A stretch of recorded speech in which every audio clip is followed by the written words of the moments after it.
आपल्या विद्यालयाचे मुख्याध्यापक श्री शिंदे सर, सर्व शिक्षक बंधू भगिनी, पालकवर्ग आणि विद्यार्थी मित्रांनो, आज शिवजयंती आहे. एकदा एका पत्रकाराने शिवशाहीर बाबासाहेब पुरंदरे यांची मुलाखत घेत असताना एक प्रश्न उपस्थित केला होता. प्रश्न असा होता की छत्रपती शिवाजी महाराज हे राष्ट्रपुरुष आहेत, थोर आहेत, महाराष्ट्राचं दैवत आहे, परंतु एवढ्या मोठ्या माणसाच्या तुम्ही 2-3 वेळेस जयंत्या साजऱ्या करतात. एकदा अक्षय तृतीयेच्या वेळेस होते, एकदा 19 फेब्रुवारीला होते, एकदा तिथीप्रमाणे होते, असं 2-3 वेळेस जयंत्या होतात.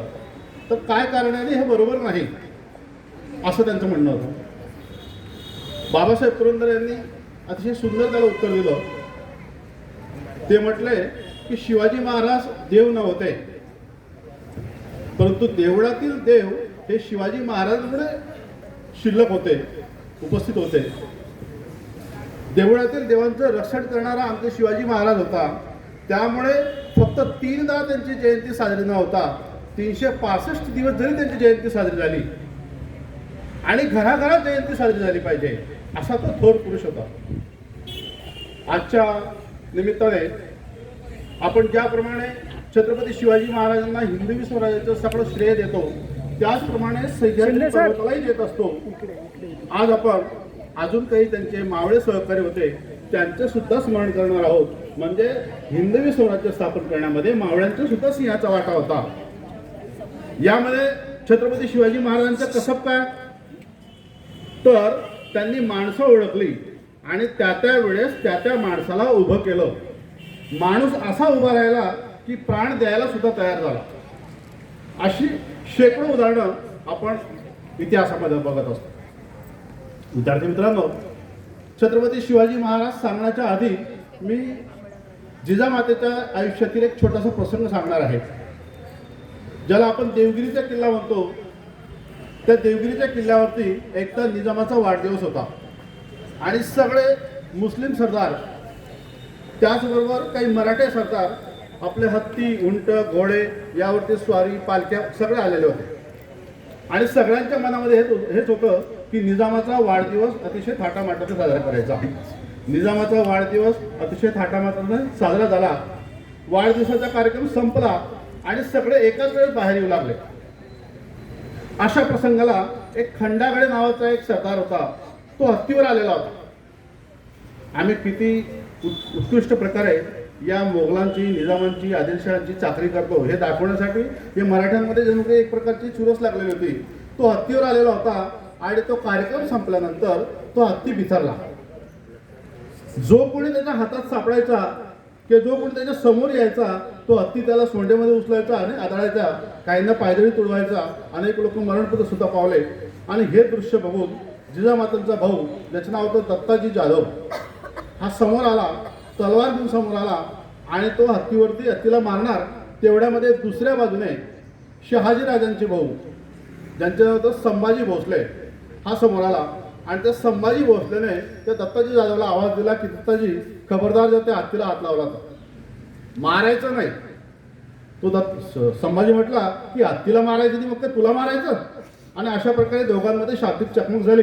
दोघांमध्ये तुंबळ युद्ध झालं आणि संभाजी भोसलेंच्या हातून तो दत्ताजी जाधव मारला गेला. दत्ताजी जाधव मारला गेला ही गोष्ट लखुजी जाधवांना माहिती पडली, जिजामातेच्या वडिलांना. ते त्या ठिकाणी आले आणि एका बाजूला लखुजी जाधव, दुसऱ्या बाजूला संभाजी भोसले, दोघांमध्ये युद्ध सुरू झालं. त्या युद्धामध्ये संभाजी भोसले मारला गेला. ही गोष्ट शहाजीराजेंना माहिती पडली. शहाजीराजे तिथे आले. शहाजीराजे आणि लखुजी जाधव म्हणजे जावई आणि सासरे एकमेकांच्या समोर, त्यांचा संघर्ष सुरू झाला. एक तलवारीचा वार शहाजीराजांच्या दंडावरती बसला आणि शहाजीराजे मूर्छित होऊन पडले. सगळे मराठे गोल रिंगण करून हे सगळं बघत होते. जिजामाता सुद्धा मध्यभागी उभी होती. एका बाजूला दीर मरून पडलेला आहे, तर दुसऱ्या बाजूला भाऊ मरून पडलेला आहे. आता जायचं कोणाकडे? दोघं परिवारांमध्ये कट्टर दुश्मनी होती. म्हणजे भावाकडे गेलं तर नवऱ्याला राग येणार, दीराकडे तो जिथं मरून पडलाय तिथं गेलं तर वडिलांना राग येणार. अशा प्रकारची द्विधा मनस्थिती त्या जिजामातेच्या मनामध्ये निर्माण झाली. साधारणतः 1625-26 गोष्ट. आणि मग त्या माऊलीने ठरवलं की हे जे काही आहे, हा जो गोंधळ आहे मराठ्यांच्या मनामध्ये, यांच्या डोक्यामध्ये जो गोंधळ आहे, यांची श्रद्धा इकडे तिकडे भरकटते आहे, या श्रद्धेला एका ठिकाणी एका छताखाली एका झेंड्याखाली आणलं पाहिजे. आणि म्हणून जिजाऊंनी शपथ खाल्ली की हे सगळं मी करेन. आई भवानीला साकडं घातलं गेलो आणि आई भवानीला साकडं घातल्यानंतर काही दिवसानंतर जिजामाता गरोदर राहिल्या. तो कालावधी गेल्यानंतर लहानशा बाळाचा जन्म झाला. रामदास स्वामींनी आशीर्वाद दिला, पुत्र व्हावा ऐसा गुंडा ज्याच्या तिन्ही लोकी झेंडा. या ठिकाणी गुंडा हा शब्द शक्तिशाली प्रबळ असा घ्यायचा होता, कारण की ते काम काही सज्जनाचं नव्हतं. 5 शाळांमध्ये महाराष्ट्र विभागला गेला होता, सगळे मुस्लिम होते आणि या 5 शाळांच्या तावडीमधून महाराष्ट्र सोडून आणणे हे साध्या सुध्या सज्जन माणसाचं काम नव्हतं. या ठिकाणी शक्तिशालीच माणूस पाहिजे होता. आणि म्हणून रामदास स्वामी असं म्हटलंय की पुत्र व्हावा ऐसा गुंडा ज्याच्या तिन्ही लोकी झेंडा. दुसरीकडे सज्जनामध्ये गणले जाणारे तुकाराम महाराज असं म्हटलंय, भले तर देऊ कासेची लंगोटी नाठाळाच्या मध्ये हाणू काढली. मित्रांनो, छत्रपती शिवाजी महाराज हळूहळू मोठे होऊ लागले.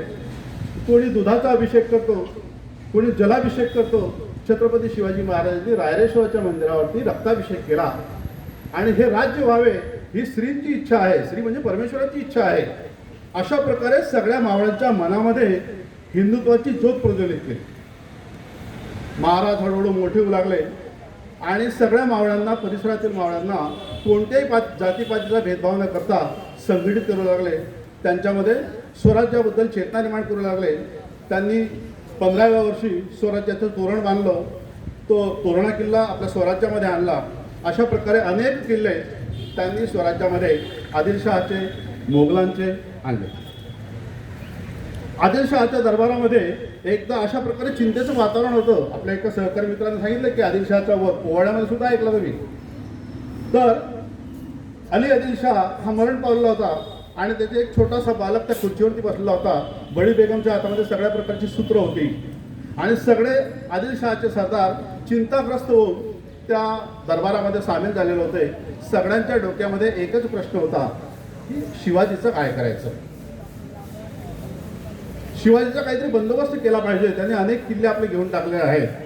ज्या ठिकाणी थोडेफार सैन्य असायचं त्यांना तिथून ते हाकलून लावायचे, मारायचे, झोडायचे, किल्ला आता घेऊन टाकायचे, त्याची डागडुगी करायची, व्यवस्थित करायची, आपलं सैन्य त्या ठिकाणी उभारून द्यायचे.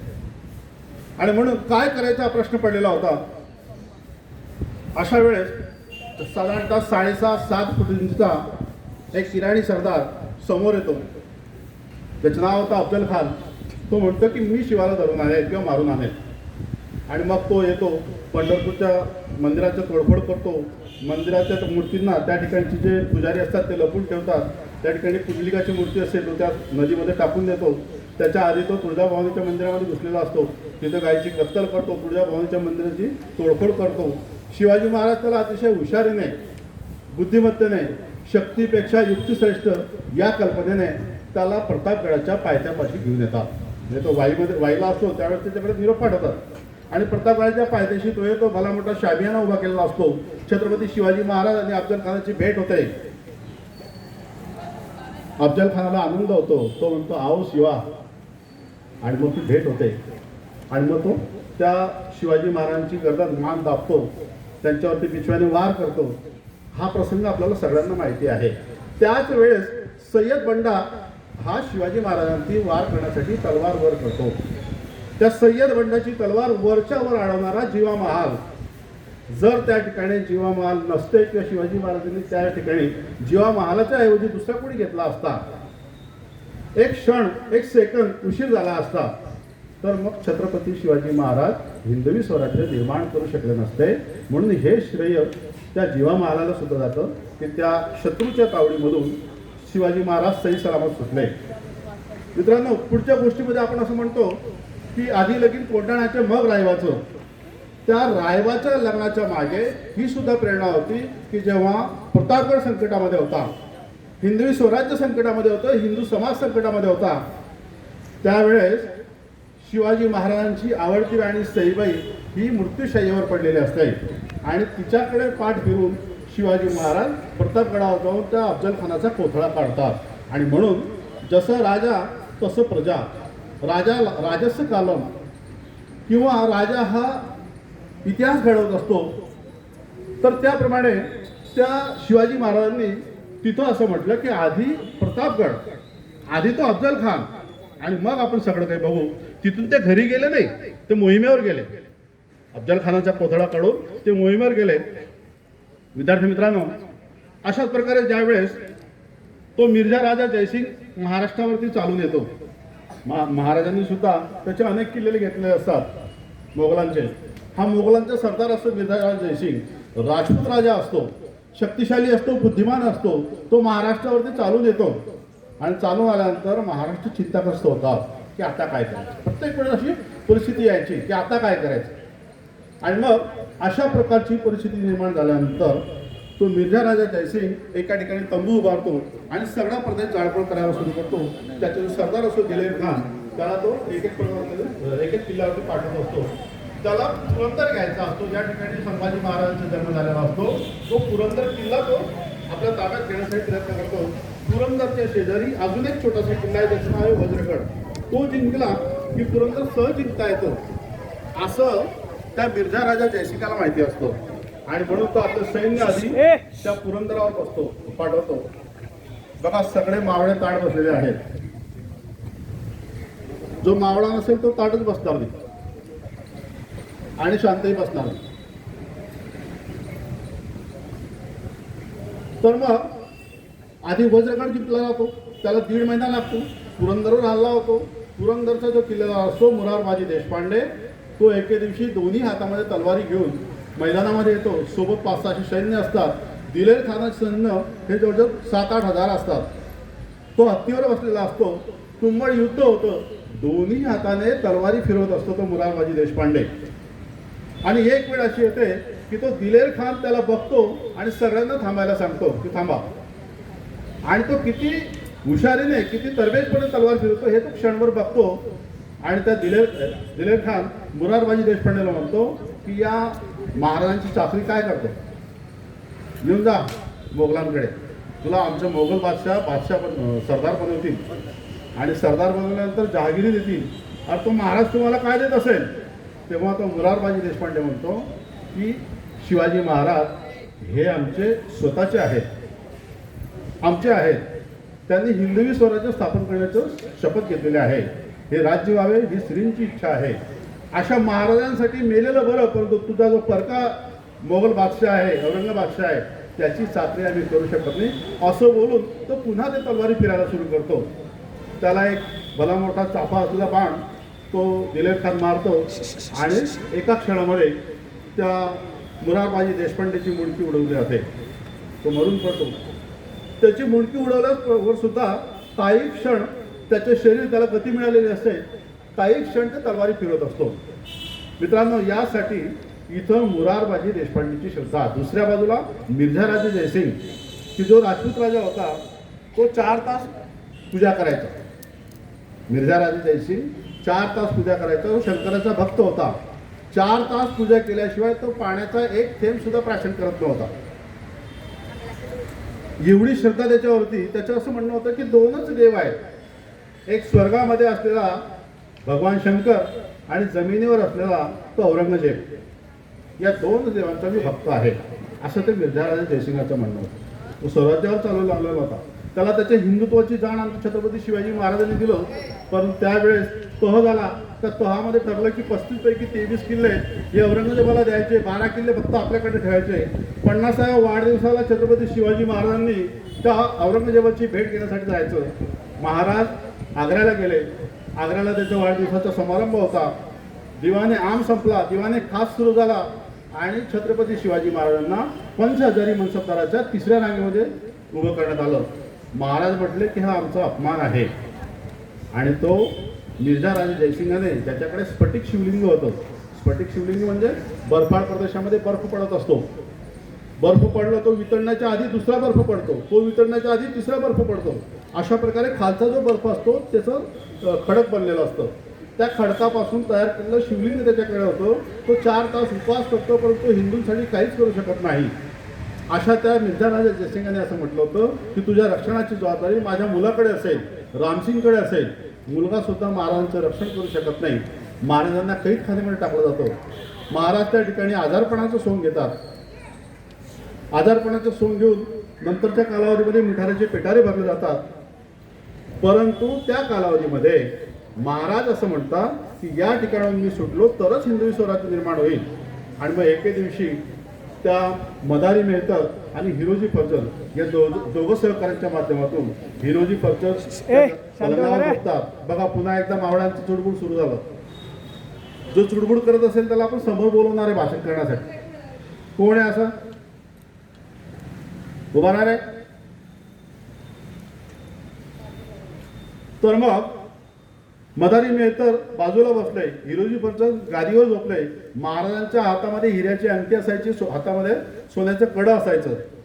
तो हात बाहेर काढला गेला आणि मग महाराज पेटाऱ्यांवर बसून पसार झाले. त्या क्षणाला जर कोणाच्या लक्षात आलं असतं, त्या ठिकाणी पहारेदार होता फुलाद खान, त्याच्या लक्षात आलं असतं तर तेव्हाच हिरोजी फर्जल मदारी मेहतर हे दोघं मारले गेले असते. हे त्या दोघांना माहिती होतं. तरी सुद्धा ते आपल्या जीवावरती उदार झाले. महाराज तिथून सुखरूपपणे सुटले, स्वराज्यात आले. आणि अशा प्रकारे ह्या स्वराज्याचं श्रेय हिरोजी फर्जल मदारी मेहतर यांना सुद्धा जातं. विद्यार्थी मित्रांनो, जेव्हा महाराज बऱ्याच मोहिमा करत होते, त्या मोहिमांच्या वेळेस कोल्हापूरजवळ पन्हाळगड आहे, त्या पन्हाळगडावरती ते गेले. सोबत त्यांच्याजवळ 1500 मावळे होते. त्या 1500 मावळ्यांच्या बरोबर पन्हाळगडावरती महाराज असताना सिद्धी-जोहरने पन्हाळगडाला वेढा घातला. 6 महिने वेढा चालला. पावसाळ्याचे दिवस आले. महाराजांनी युक्ती सुचवली. त्यांचे जे CID ऑफिसर होते बहिर्जी नाईक, त्यांनी महाराज कुठून निसटू शकतात, कोणत्या ठिकाणी कमी पहारा आहे, या सगळ्या गोष्टींची चौकशी केली आणि त्या सिद्धी-जोहरशी बोलणी करण्यासाठी आपला वकील पाठवला. परवा महाराज तुम्हाला शरण येणार आहेत. शरणाचा तो पांढरा झेंडा घेऊन त्यांच्याकडे वकील गेले आणि तो तह झाला. तहामध्ये बरेच किल्ले त्या सिद्धी-जोहरला म्हणजे आदिलशहाला दिले गेले. तो आदिलशहाचा सरदार होता. त्या सिद्धी-जोहरचे जे सैनिक होते ते कंटाळून गेलेले होते. ते एकदम मनोरंजन किंवा दारू वगैरे हे अशा प्रकारचे शोकपाणी करायला लागलं. त्या दिवशी रात्री पावसाळ्याचे दिवस असल्यामुळे आकाशामध्ये ढगजमा झालेले होते. त्याच संधीचा फायदा घेऊन 2 पालख्या तयार केल्या गेल्या. 2 शिवाजी झाले, एक शिवाकाशी, दुसरे छत्रपती शिवाजी महाराज. दोघं पालख्या काही काळ बरोबर चालल्या, दोघं रस्त्यावरती विभागली गेल्या. हे सगळं त्या सिद्धी-जोहरचा जो जावई होता सिद्धी मसूद, त्याने बघितलं आणि तो धावतच सिद्धी-जोहरकडे आला आणि तो म्हटलं की शिवाजी पळाला. सिद्धी-जोहरच्या एका त्या सरदाराने आपल्याला बघितलेलं आहे. हे महाराजांच्या लक्षात आलं. विशालगडाकडे एक पालखी गेली, दुसरी पालखी मुख्य रस्त्याने जाऊ लागली. त्या मुख्य रस्त्याने जाणाऱ्या दुसऱ्या पालखीला शिवाकाशीतला त्या सैनिकाने धरलं आणि महाराजांच्या समोर उभं केलं. महाराजांच्या समोर उभं केल्यानंतर त्या ठिकाणी फाजल खान होता. फाजल खान म्हणजे अफजल खानाचा मुलगा. प्रतापगडावरती ज्यावेळेस चढाई झाली होती त्यावेळेस त्याने शिवाजी महाराजांना बघितलं होतं. तो म्हटला की हा शिवाजी नाही, हा दुसरा कोणीतरी आहे. शिवाकाशीतला विचारले गेले की तू कोण आहे? तो म्हटला मी शिवाजी आहे. त्याचं नाव पण शिवाजी होतं. शिवाकाशीतला हे माहिती होतं की जर आपण सापडलो तर आपली खैर नाही, आपण मरणार आहोत. त्यावेळेस सिद्धी-जोहरने शिवाकाशीच्या पोटामध्ये तलवार खुपसली. त्या शिवाकाशीत त्या ठिकाणी मारला गेला. हा शिवाकाशीची खूप श्रद्धा होती. ज्यावेळेस तो घरी जायचा, त्याची बायको त्याला जेवायला वाढायची, तो महाराजांचं खूप कौतुक करायचा. महाराज कसे दिसतात, कसे राहतात, कसे बोलतात, कसे चालतात, हे तो घरी कौतुकाने सांगायचा आणि त्याची बायकोसुद्धा कौतुकाने या सगळ्या गोष्टी ऐकायची. एवढी त्याची श्रद्धा महाराजांना होती. आणि अशा प्रकारे श्रद्धा असलेला माणूस त्या ठिकाणी शिवाजी महाराजांच्या कामाला आला. मित्रांनो, कोंढाणा किल्ल्याची गोष्ट तुम्हाला सगळ्यांना माहिती आहे की तानाजी मालुसरेकडे रायबाचं लग्न ठरलेलं होतं. तानाजी मालुसरेंना जेव्हा माँसाहेबांनी इच्छा व्यक्त केली की हा कोंढाणा स्वराज्यात असला पाहिजे, तानाजीला बोलवण्यासाठी 2 निरोप पाठवले. तानाजी येऊ शकला नाही, काहीतरी धावपळीमध्ये होता. तानाजीला नुसतं आपण आठवण केली तरी सुद्धा तानाजी धावत येतो, परंतु आज येत नाही. 3रा निरोप पाठवायचा तेवढ्यामध्ये तानाजी धावतच येतो आणि त्यांच्या पायाशी बसतो. महाराज माँसाहेबांची काय इच्छा आहे हे त्याला सांगतात. त्याच्या हातामध्ये काहीतरी असतं. महाराज त्याला सांगतात, तो होकारार्थी मान आलो, तो म्हणतो की मी जाईल कोंढाणा जिंकण्यासाठी, कोंढाण्याच्या मोहिमेवरती माझी नियुक्ती करा. तेव्हा महाराज त्याला विचारतात की तू का आला नाही किंवा का उशीर झाला, हे कारण विचारल्यानंतर तो असं म्हणतो की माझ्याकडे लग्न आहे पुढच्या आठवड्यामध्ये.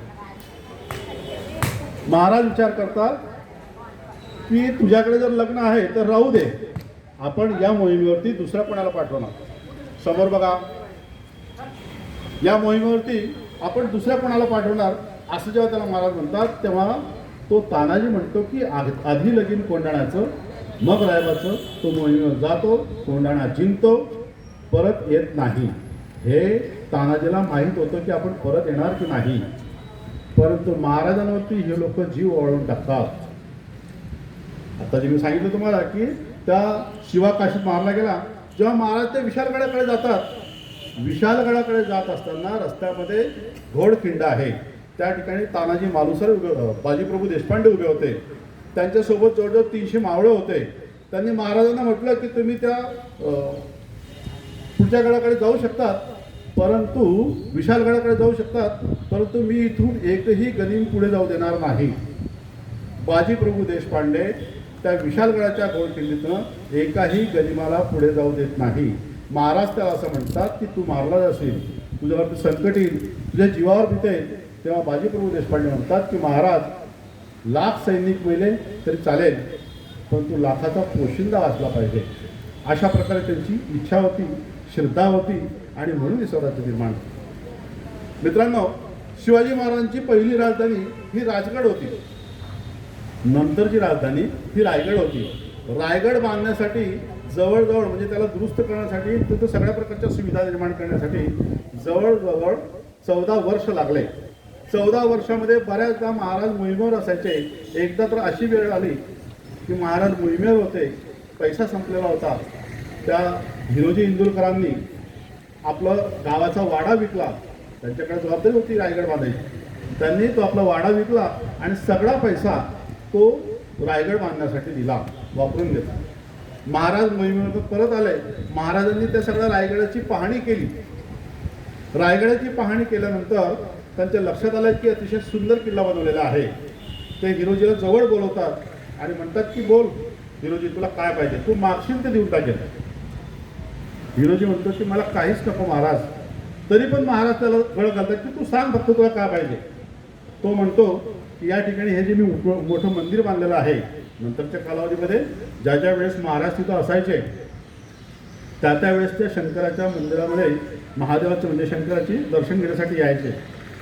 तर ज्या ज्या वेळेस तुम्ही इथं असाल रायगडावरती, त्या त्यावेळेस तुम्ही महादेवाचं दर्शन घेण्यासाठी येणार.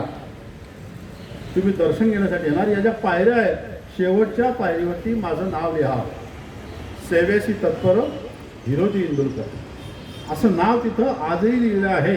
तुमचं पाय माझ्या नावावर पडेल, त्या पायरीवर पडेल, तर माझं जीवन धन्य होईल. अशा प्रकारची श्रद्धा जेव्हा माणसांमध्ये असतं तेव्हा हिंदवी स्वराज्य निर्माण होतं. मित्रांनो, येसाजी कंक तुम्हाला माहिती आहे. येसाजी कंक कुतुबशहाला भेटण्यासाठी महाराज जेव्हा जातात, त्या कुतुबशहाला भेटल्यानंतर महाराजांची आणि कुतुबशहाची भेट होत असते. त्या भेटीमध्ये कुतुबशहा महाराजांना असं म्हणतात की तुमच्या सैन्यामध्ये खूप शूर लोक आहेत. महाराज म्हणतात की एक एक माणसाच्या शरीरामध्ये वाघासारखी ताकद आहे. कुतुबशहा म्हणतो की तुमचा वाघ आणि आमच्या सैन्यामध्ये असलेला हत्ती, दोघांचं जर उद्या थोडंसं युद्ध झालं मैदानामध्ये तर कसं वाटेल. महाराज म्हटले की ठीक आहे. आणि असं ठीक आहे म्हटल्यानंतर ते त्या येसाजीकडे पाहतात. दुसऱ्या दिवशी येसाजी आणि हत्ती या दोघांमध्ये प्रचंड प्रमाणात युद्ध होतं. येसाजी जसं ते खो खोचे 2 बाजूला 2 तोल असतात, तसे 2 तलवारी 2 बाजूला गाठतात. बराच वेळपर्यंत धावत राहतात. हत्ती थकून जातो. एका भिंतीजवळ उभे राहतात. हत्ती भिंतीला धडस मारतो. भिंत पडते. येसाजी त्यांच्या पायाखाली असतो, हत्तीच्या पायाखाली. शेवटी येसाजी तलवार उचलतो त्याच ठिकाणची तिथं गाडलेली असते ती, आणि हत्तीची सोंड उडवतो. हत्ती खाली पडतो. हत्ती मरतो. पुन्हा संध्याकाळी जेवणाच्या वेळेस एकत्र येतात. आणि मग कुतुबशहा म्हणतो की ज्या स्वराज्यामध्ये अशा प्रकारची माणसं आहेत, त्याच्या आधी तो ते एसाची कंकला म्हणतो की माझ्याकडे ये सैन्यामध्ये, महाराज काय देत असतील तुला? तो म्हणले की महाराज खूप काही देत नाही, परंतु जेवढे देतात तेवढंच आमचं समाधान होतं, वर्षभराचं धान्य मिळतं, जे काही लागतं वर्षभरामध्ये सगळं महाराज देतात, अजून काय पाहिजे? भला मोठा वाडा आहे, सरदारकी आहे. तो म्हणतो की तू आमच्यात ये. एसाची नाही म्हणतो. आणि एसाची जेव्हा मी म्हणतो तेव्हा तो कुतुबशाह महाराजांना म्हणतो की ज्या स्वराज्यामध्ये अशा प्रकारची श्रद्धावान माणसं आहेत ते स्वराज्य कधीही बुडणार नाही. शिवाजीला ते वचन देतात की मी तुमच्या स्वराज्यावरती कधीही आक्रमण करणार नाही. मित्रांनो, रामजी पांगेरा नावाचा एक सैनिक असतो. हा रामजी पांगेरा, आपण नाशिकला गेलो, कळवणचा किल्ला आहे, त्याला कणेरगडचा किल्ला म्हणतात. त्या कणेरगडच्या किल्ल्यावरती रामजी पांगेरा किल्लेदार असतो. दिलेर खान बरानपूरहून 3000 सैनिक येतो आहे. या सैन्याला आपल्याला तोड द्यायचा आहे. रामजी पांगेराकडे फक्त 300 सैनिक असतात. सगळ्यांना तो एकत्र बोलवतो आणि त्यांना म्हणतो की या 3000 सैनिकांशी आपल्याला मुकाबला करायचा आहे. सैनिक म्हणतात की ते आपल्या 10 पटीने आहेत. तो म्हणतो की जो या सैन्यामध्ये माझ्या सोबत असेल, युद्धामध्ये भाग घेईल, काय निर्णय लागेल हा नंतरचा विषय आहे. जो माझ्या सोबत असेल त्याला सोन्याचं कडं दिलं जाईल, जो पळून जाईल त्याला चोळीने बांगड्या दिल्या जातात. युद्ध होतं, मराठी मारले जातात, रामजी पांगेरा मारला जातो. रामजी पांगेरा मारला गेला ही गोष्ट महाराजांना माहिती पडते. महाराज त्याच्या वडिलांना भेटायला जातात. महाराज जेव्हा त्याच्या वडिलांना भेटायला जातात तेव्हा ते शेतात असतात, ते म्हातारे बाबा. महाराज त्याचे पाया पडतात आणि म्हणतात की एका युद्धामध्ये तुमचा मुलगा कामी आला. ते म्हातारा बाबा दुरून आपल्या अजून एका मुलाला बोलवतात, त्याला उभं करतात. महाराज त्यांना विचारतात की तुम्हाला काय हवं ते मागून घ्या. तो म्हटलं की मला काहीच नको, मला सगळं काही आहे, फक्त माझी एक विनंती आहे. मला 2 मुलं होते, रामजी युद्धात कामाला आला. माझी अशी इच्छा आहे की हा जो माझा लहान मुलगा आहे याला सुद्धा तुमच्या सैन्यामध्ये सामील करा, हा पण स्वराज्याच्या कामाला आला पाहिजे. अशा प्रकारची श्रद्धा ज्या स्वराज्यात असते तिथं सुराज्य निर्माण होत असतं. मित्रांनो, अशा अनेक गोष्टी आहेत. आता एवढ्याशा वेळामध्ये सांगणं म्हणजे आता आपण धावता आढावा घेतोय. बटालियन हा एक शब्द असतो बघा. बटालियन, शिवाजी महाराजांच्या नावामध्ये शक्ती आहे, स्फुरण आहे, चेतना आहे. बटालियन हा जो शब्द आहे सैन्यामध्ये असतो.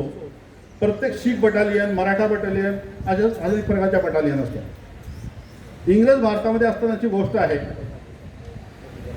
एकदा जापानने आपल्या अंदमान निकोबारवरती हल्ला केलेला होता आणि इंग्रज त्याच्या विरोधामध्ये होते. महाराष्ट्रीयन सैन्य, भारताचे सैन्य सुद्धा इंग्रजांकडनं त्या युद्धामध्ये लढत होते.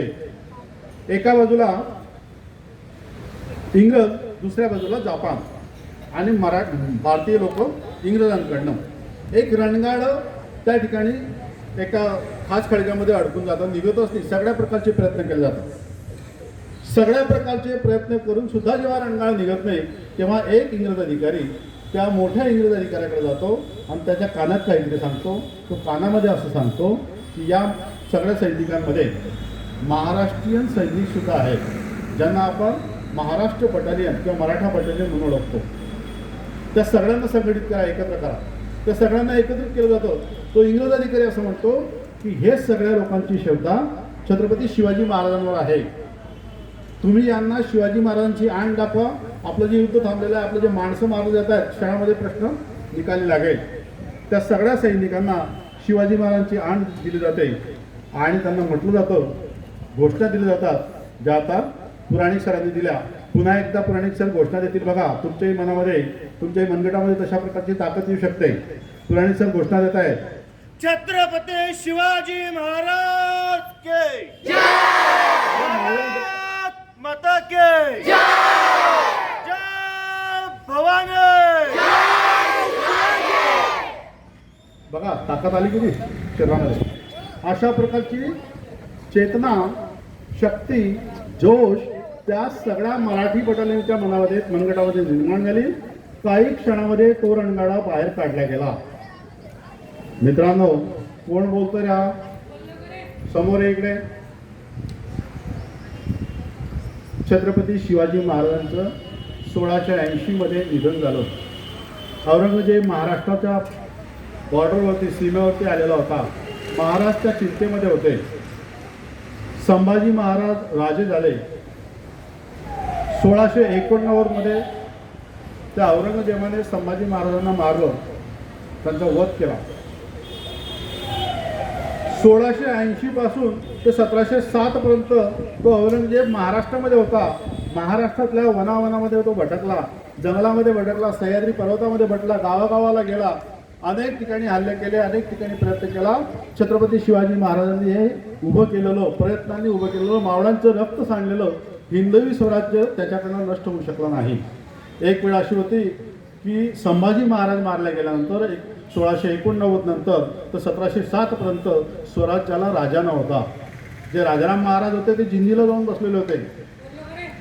आणि अशा बिकट परिस्थितीमध्ये प्रत्येक मराठ्याला, प्रत्येक व्यक्तीला, प्रत्येक महाराष्ट्रीयन माणसाला असं वाटत होतं की थोरल्या राजांनी या स्वराज्याची जबाबदारी माझ्यावर टाकलेली आहे. संताजी, धनाजी सगळे बाहेर निघाले आणि त्या औरंगजेबाला परेशान करून सोडलं. तो याच ठिकाणी, नगर या ठिकाणी, याच मातीमध्ये गाडला गेला. या शिवाजी महाराजांनी निर्माण केलेलं राज्य त्याला कधीही नष्ट करता आलं नाही. अशा प्रकारचे आमचे जे शिवाजी महाराज होते त्यांना पुन्हा एकदा मानाचा मुजरा करतो. माझ्या वाणीला विराम देतो. जय हिंद, जय भारत.